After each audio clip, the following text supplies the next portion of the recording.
guys, palit muna tayo ng blower fan resistor ng radiator fan.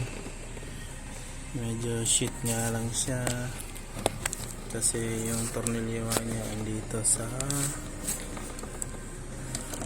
kuran. So ganito siya eh. Ganyan siya eh. Tapos ang tornilyohan dito sa harapan. Galing. Ay, sira. Yung sukatan natin para malaman.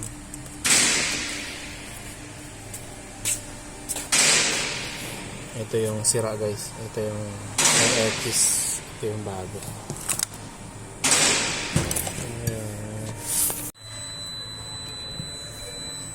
Paano mag-check ng fan blower resistor guys? Ito yung bago, ito yung luma guys. Ayan. Merong resistance yan pagka buo yung resistor niya. Ayan. Yung bago yan. Ayan guys, ayan yung bago, ito yung luma. Ayan. Ayan lang. Issue nito pala is overheating guys. Hindi gumagana yung fan. Kaya pinalitan ko ng resistor. Ayan guys, tinest ko yung yung defective na resistor. Wala siya. Open circuit siya. Wala. Dapat may resistance yan. Pag nag-test kayo ng resistor. Ayan. So confirm ito. Sira. Ayan guys, nabalik ko na yung yung resistor nya. Ayan. May tornilyohan sa likod yan eh. Ayan, tanggal ng baterya.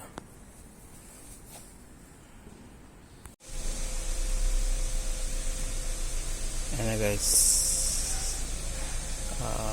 nakabit ko na, pinaandar ko na yung sasakyan. So moment of truth, kung gagana yung fan pag naka AC. Tingnan natin.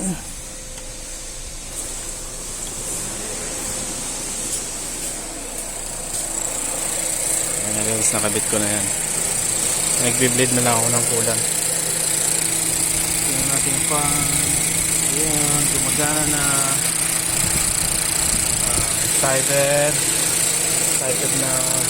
to be back to the road. And then observe na lang kung may leak. So mga tinanggal natin, all goods na to guys. Biblig na lang ako ng coolant. Yan na, tapos road test na, okay na. Bye bye.